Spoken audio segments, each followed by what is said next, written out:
Fort Laramie.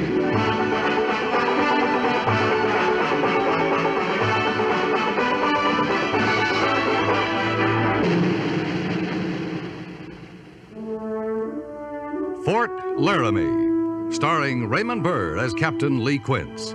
Specially transcribed tales of the dark and tragic ground of the wild frontier, the saga of fighting men who rode the rim of empire, and the dramatic story of Lee Quince, Captain of Cavalry.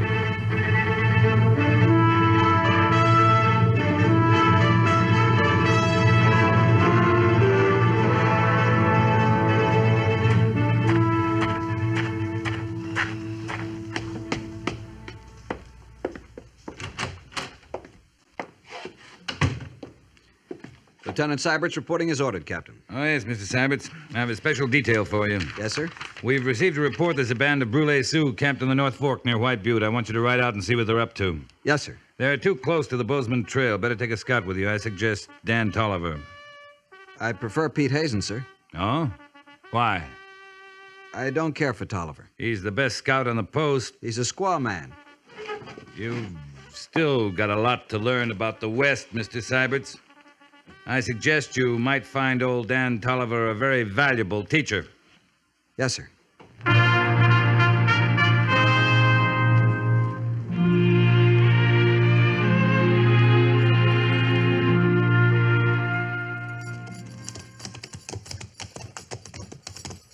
Yes, sirree, son. I come out to these parts when I was a lot younger than you. Mighty lot younger. Nothing on my cheeks but peach fuzz. Must have been rugged in those days. Rugged? Why, son, there weren't a town or village twixt St. Joe on the Missouri and Monterey on the Pacific. Man had room to breathe. Now look at it. Immigrants pushing west every year, filling the plains with dust and damnation. I can't say I blame the Indians for being a mite put out about it. I'd expect you to look at it their way. What are you signifying by that, son? Well, I understand you've been closer to the Indians than some of us. Well, so I have, in the manner of speaking. Lived amongst them off and on for many a year. Fine people. Decent people. I saw how decent they were up on the Powder River. Man doesn't look very pretty after they've been decent to him. What part of the state you call home, son? Pennsylvania. Mm-hmm. Well, how'd you feel if all of a sudden a lot of people started crowding into your hometown, moving onto the streets you live in, moving right square into your house, maybe? What'd you do? Well, I don't know. And I know. You'd throw them out, that's what. Well, this whole prairie belongs to the Indian. Yes, sir, it's his home. And he feels about it just the same way as you do about your home. It isn't the same thing. Well, it might seem the same to an Indian. That's ridiculous. Oh, wait a minute. What is it? Indian. Where? Down there in that draw. Oh, yeah. Hey, his horse is bucking. Yeah. Look. Well, first time I ever knowed an Indian to get thrown off his horse. Let's go. Huh, come on. Yeah. Hey!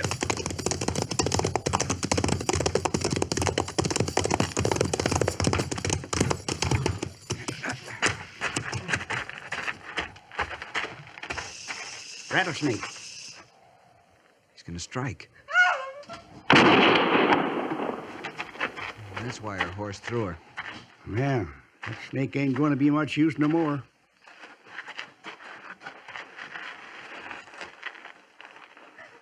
You better get a tourniquet on that leg before the poison starts moving. Well, you could use your revolver lanyard. Oh, sure. Tell her not to be afraid. Tell her we'll take care of her. I understand you. Oh, well.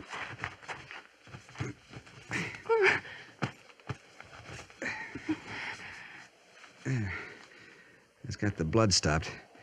Now, I'm going to have to cut your leg so I can suck out the poison. I'll try not to hurt you.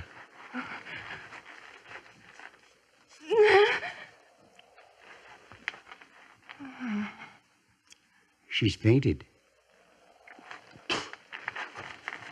It's just as well. I had to make sure to get all that poison out. That Indian blood taste any different from regular blood? What are you talking about? Blood's blood. That's what I've been talking about. Help me get her over to my horse. Where are you taking her? Back to the fort. Well, you think that's smart? We can't leave her out here. She needs a doctor's care. Well, we could try to find her people's camp. Then leave her with them to die of blood poisoning? She's only an Indian, son. All right, Tolliver, that's enough. Just get our horses. It's a long ride back to the fort.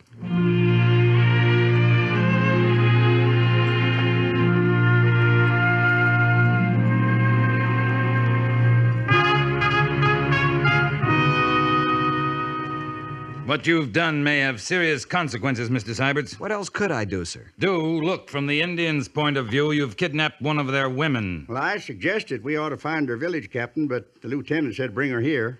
We can only hope they didn't see you. And that's doubtful. Her pony bolted, and when it gets back to camp without her, there'll be devil to pay. She ain't no ordinary squaw. What do you mean? By the look of her clothes and the way she wears her hair, she could be the daughter of a chief. Lieutenant Syberts, we're here to keep the peace, not to commit overt acts of hostility. It was only an act of simple Christian charity. Lieutenant, you'll form a detail at once and return that girl to her people. But, sir, the doctor says she's got to stay in bed for at least a couple of days. Corporal of the guard, sir. Well, Post number 3 reports a party of Indians riding toward the main gate. how many? 50 or 60 of them, sir. What do you think, Dan? My guess is to come to parley. Hope you're right. Let's see what they want.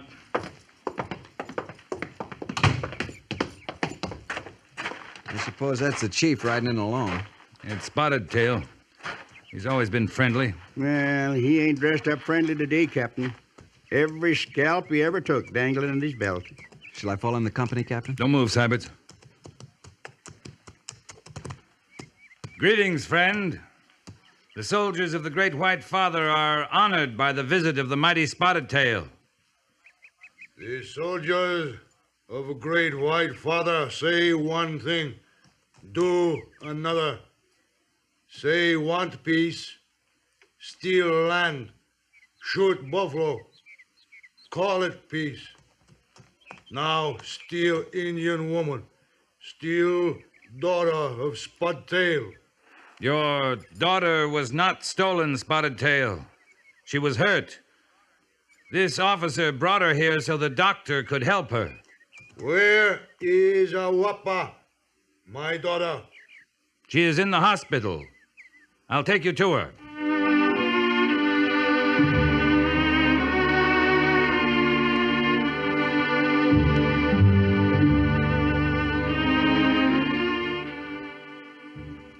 It's true, my father. White soldier, help me. Why enemy of Indian save Indian life? We do not want to be your enemy, Spotted Tail. We want peace. I hear this many times before. I'm sorry, Captain, but you'll have to go now. Come, Spotted Tail. Ahuapa must rest. Not leave. Daughter belong to her people. I take. But she can't be moved. I move. No, my father. I do as white doctor say. You come to the lodge of your father. Captain, I can't be responsible. Spotted Tail, hear me. Ahuapa will live. She will be well in a few days. If you move her now, she may die. So medicine man make my daughter well. Spotted Tail, you can pitch your lodge outside the fort until Ahuapa is well again. You can see her every day. Spotted Tail not agency Indian. Is warrior. Must hunt. You can hunt around here. There's plenty of game. White soldier keep daughter of Spotted Tail in prison. My father wise chief. He know this no prison. Is hospital. These no enemy. They friend. Ahuapa here. Ahuapa stay here. Aye then. Be it so.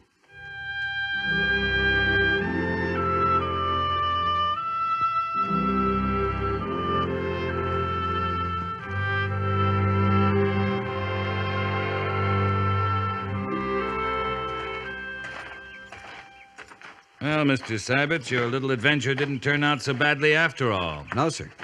But I don't advocate rescuing Indian maidens in distress as a substitute for military duties. No, sir, only Only what? had the captain been in my place, I feel sure he would have done the same thing. Oh? Yes, sir. Maybe so. She's a spunky little baggage. You, going over to the quarters? As a matter of fact, sir, I thought maybe I'd drop in at the hospital here. I see. Well, good luck, Mr. Syberts. Thank you, sir.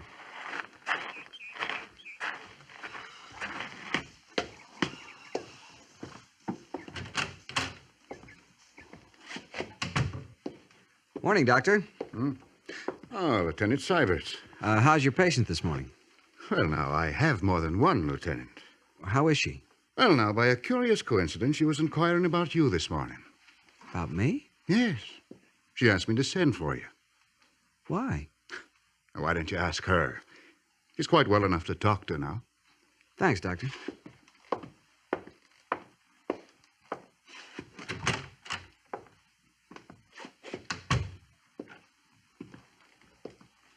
Morning, ma'am.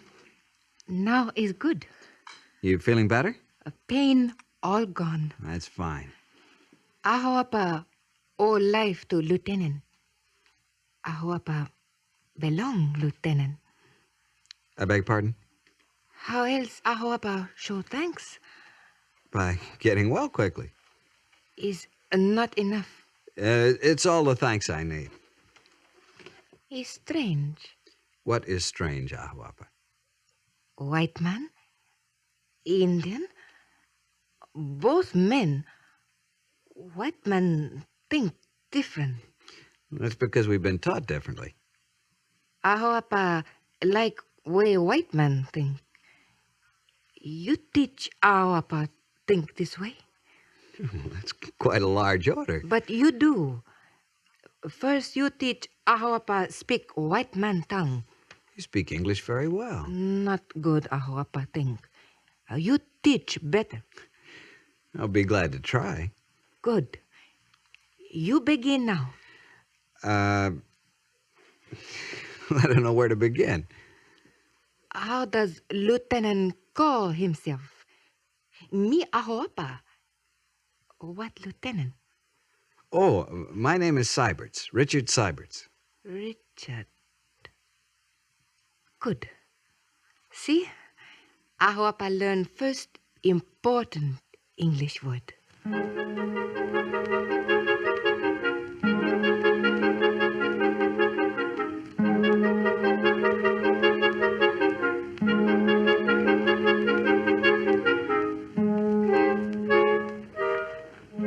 Mr. Syberts? Sir? Mrs. Syberts, I may be mistaken, but I don't believe I saw any change in the order of the day. I beg pardon, sir? Since when have sash and plume been indicated as proper dress for the officer in charge of guard mount? Well, it isn't, sir, but I thought it might be good for the morale. The morale of whom? Why, the men, sir, naturally. How's that, Lieutenant? Well, sir, it also occurred to me that it might make a good impression on the Indians around the post. They put a lot of stock in their own headdresses and ceremonial regalia.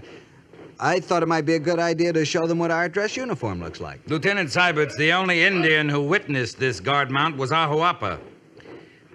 I'd noticed that, sir. And had you noticed that each time you are the officer of the day, she is here on the parade ground to watch you change the guard? Oh, sir, I guess she's interested in soldiers, sir. Soldiers? Or a certain soldier? I wouldn't know, sir. I believe you're off duty now. Yes, sir? Then, Lieutenant, I suggest you shouldn't keep the lady waiting. Yes, sir. Thank you, sir.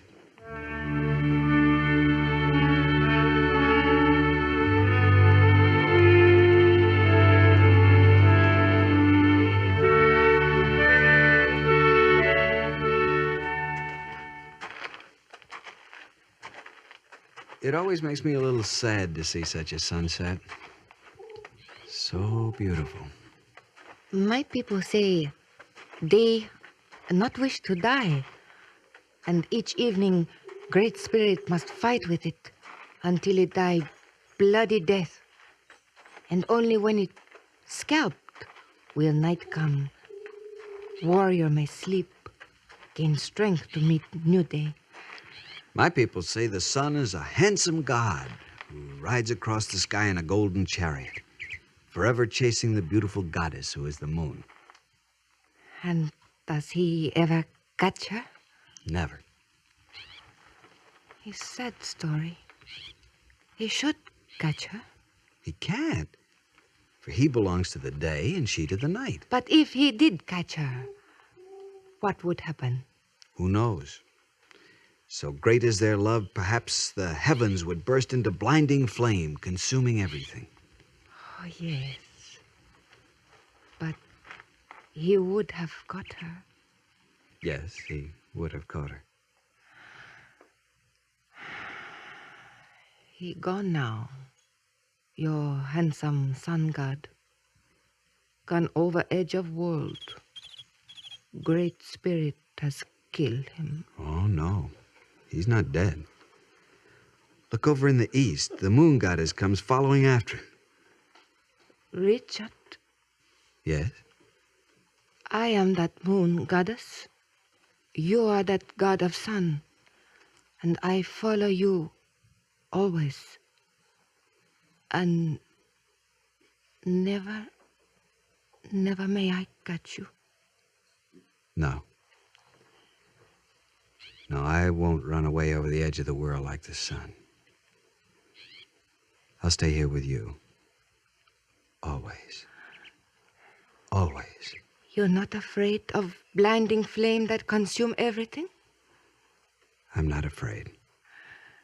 Then I'm not afraid.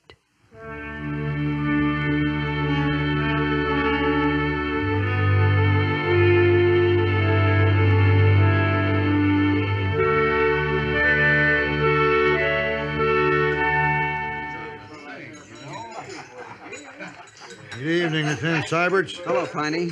You want a little rye? No, thanks. I'm looking for Captain Quince. Has he been in? No, I haven't seen him all evening. Well. Hello there, son. Hello, Dan. How about you and me having a little drink? No, thanks. Oh, come on now. That ain't very sociable. Seems how you and me got a lot in common. What do you mean? Oh, you know what I mean. If you'll pardon me, Mr. Wait, Tolliver. what's your hurry, son? I'm sorry. Oh, now, wait now. Nothing like a pretty little squaw to change a man's mind about Indians, is there, son? You filthy-minded Oh, now, foul son, mu- now, wait. There's no cause to get your dander up. I was just at... At ease! At ease!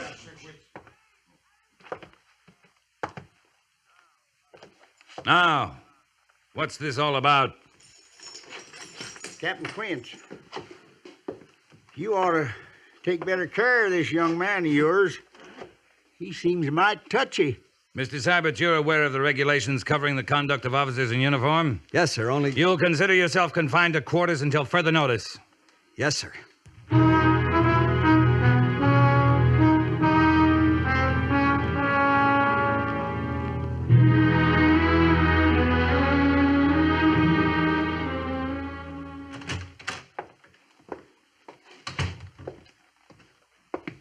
Captain Quince reporting, sir. Good morning, Lee. I hear you refereed a little scuffle over at the Sutlers last night. Why, yes, sir. One of our officers fighting a civilian.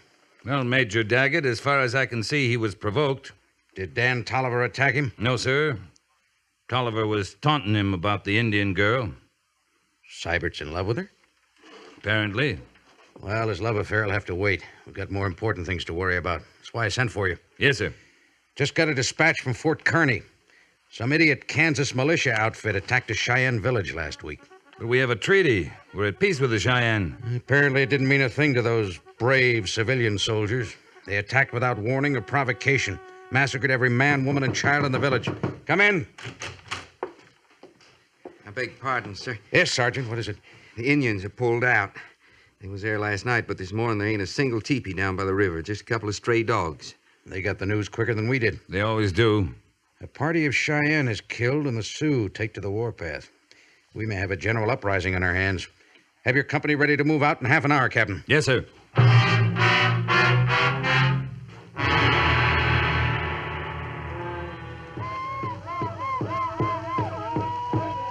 It's not good for daughter of chief to be tied like prisoner. It is not good for a daughter of chief to refuse to follow her people to war. We are now many marches from white man. Untie me now. I shall stay with my people. It is good. You will get well in your mind now. The white man medicine make your body well, but your mind sick. You will be well now. There is much good about white man. He kills our people. Not white man at Fort Laramie. It was others.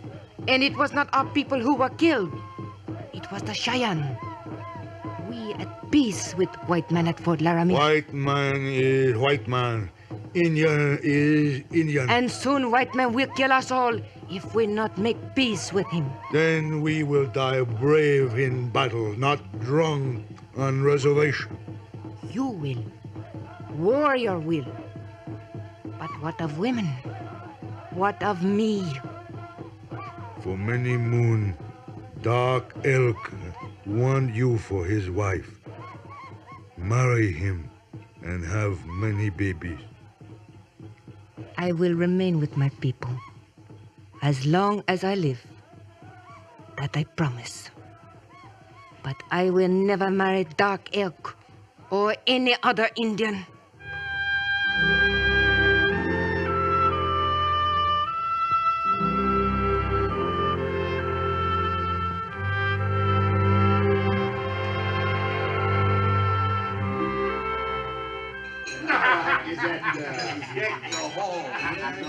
Another glass of punch, Major? Captain Quinn? Thank you, Mrs. Davenport. On Christmas Eve? Why not? Thank you. Well, Merry Christmas, Lee. Merry Christmas, Major. Hey, where's young Syberts? Thought the doctor was letting him out of the hospital at last. He'll be along presently. Major, I have a suggestion to make, if I may. Sure, go ahead, Lee. This has been a bad winter so far. It looks like it's going to be worse. The Indians they're bound to feel it. Game is scarce. They haven't the advantages of the treaty supplies we were furnishing them before they took the warpath. What's your suggestion, Lee? Call them in for a peace parley as soon as the snows melt, say April 1st. Maybe we can end this useless bloodshed. Maybe, but I don't think they'll come. Why not? After that massacre in Kansas last summer, they won't forget. I can't say as I blame them. It's worth a try, isn't it, sir? Certainly, anything's worth a try. Good evening, sir. Evening. Oh, Lieutenant, how's the arm? Doctor says it's going to be all right, sir. Lucky you didn't lose it. You should have seen it, Major. Arrow cracked the bone, pinned his arm against his side. It's a miracle he's alive. I know. Those were Spotted Tail's warriors, Lieutenant? Yes, sir. Any idea who got you? Yes, sir. A warrior named Dark Elk. He was after my scalp. I shot him. That change your opinion of Indians, Lieutenant? No, sir. They're a fine race of people, sir.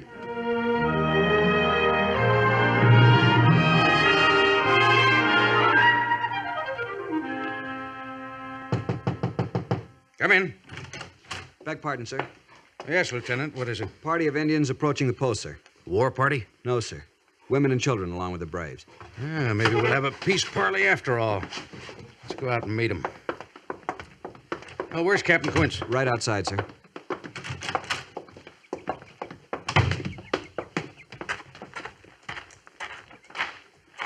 Major, it's Spotted Tail. I see it is.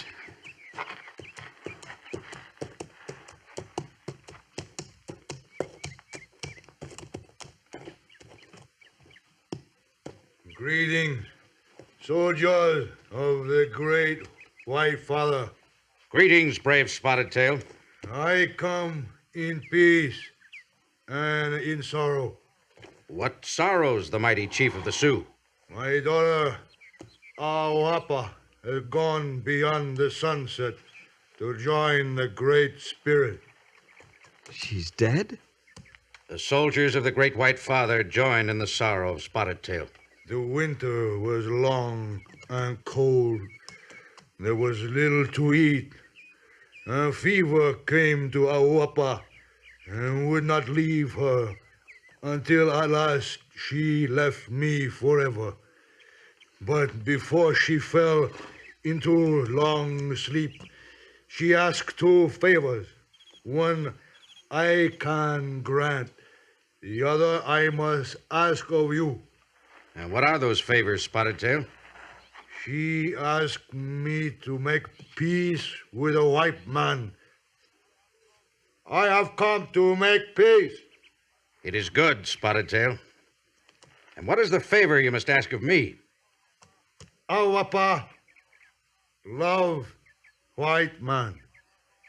Ahuapa say if she cannot be with white man in life, then she wish to be with him in death. Ahuapa ask to be buried at Fort Laramie. It shall be done. Captain Quince, Yes, sir? would you be good enough to assign a funeral detail? Full military honors. Yes, sir. Lieutenant Syberts?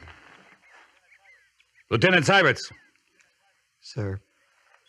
Take charge of the detail. Yes, sir.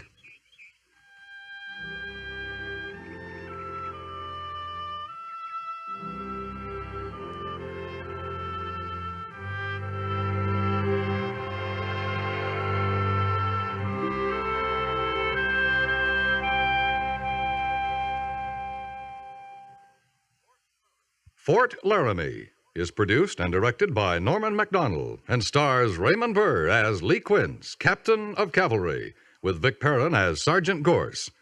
The script was specially written for Fort Laramie by William N. Robeson, with sound patterns by Bill James and Ray Kemper, musical supervision by Amerigo Marino. Featured in the cast were Harry Bartell, Jack Moyles, Lillian Buyeff, Ralph Moody, John Dehner, John Stephenson, and Don Diamond.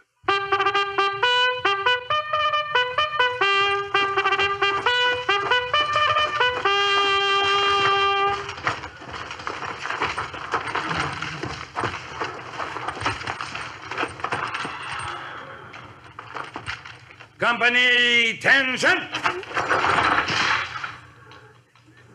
Dismiss!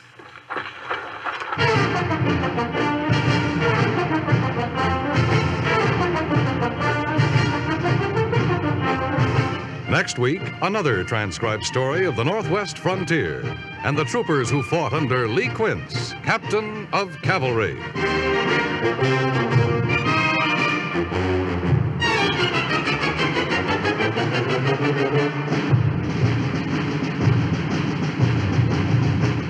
$1 that's worth fully as much as it ever was is the dollar named Johnny, insurance investigator extraordinary, a bloodhound in pursuit of criminals, a Don Juan in pursuit of women, and the author of the most imaginative expense accounts in the world of private item. Johnny Dollar's adventures are loaded with excitement and fun, and you find them every weekday evening on most of these stations when CBS Radio presents yours truly, Johnny Dollar.